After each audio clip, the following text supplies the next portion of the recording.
2025 সালে উচ্চ মাধ্যমিক পলিটিক্যাল সায়েন্সের 8 নম্বরের যে 5টি প্রশ্ন আছে, টোটাল 40 নম্বরের, সেই 8 নম্বরের ভেরি ইম্পর্টেন্ট বা মোস্ট গুরুত্বপূর্ণ প্রশ্নগুলো নিয়ে আজকে আলোচনা করব। যেসব শিক্ষার্থীরা এবছর উচ্চ মাধ্যমিক পরীক্ষা দেবে এবং একটা ভালো স্কোর করার জন্য ভেবে বসে আসো, তাদের জন্য বলবো তারা পলিটিক্যাল সায়েন্স বা রাষ্ট্রবিজ্ঞান পরীক্ষা দেওয়ার আগে যে প্রশ্নগুলো আমি বলবো, এই প্রশ্নগুলো একটু তোমরা ভালোভাবে দেখে যাবে, তাহলে তোমরা পরীক্ষা হলে এইসব প্রশ্ন দেখার আসার চান্স খুবই পাবে। অতএব এখন তোমরা যে প্রশ্নগুলো আমি বলছি সেই প্রশ্নগুলো খাতায় লিখে নিতে পারো। প্রথম যে প্রশ্নটা মোস্ট ভেরি ইম্পর্টেন্ট প্রশ্ন, এবছর পরীক্ষায় আসার চান্স খুবই বেশি, সেটি হলো ক্ষমতা কাকে বলে, ক্ষমতার মূল উপাদানগুলি সংক্ষেপে আলোচনা করো। 2 নম্বর উদারনীতিবাদ কাকে বলে।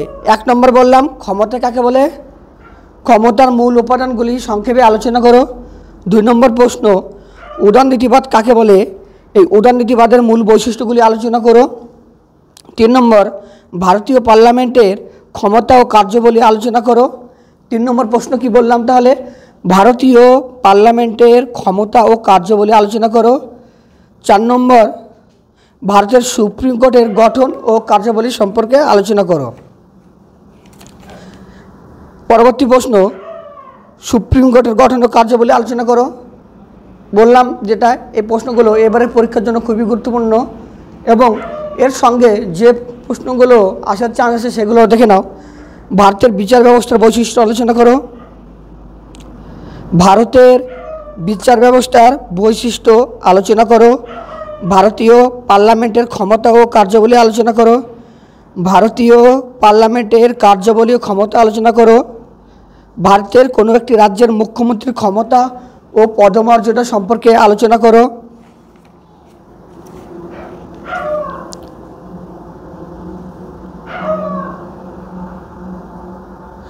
বিশ্বায়ন কি, বিশ্বায়নের প্রকৃতি আলোচনা করো।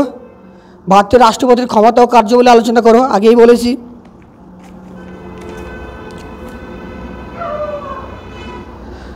ভারতের বিচার ব্যবস্থার বৈশিষ্ট্য আলোচনা করো।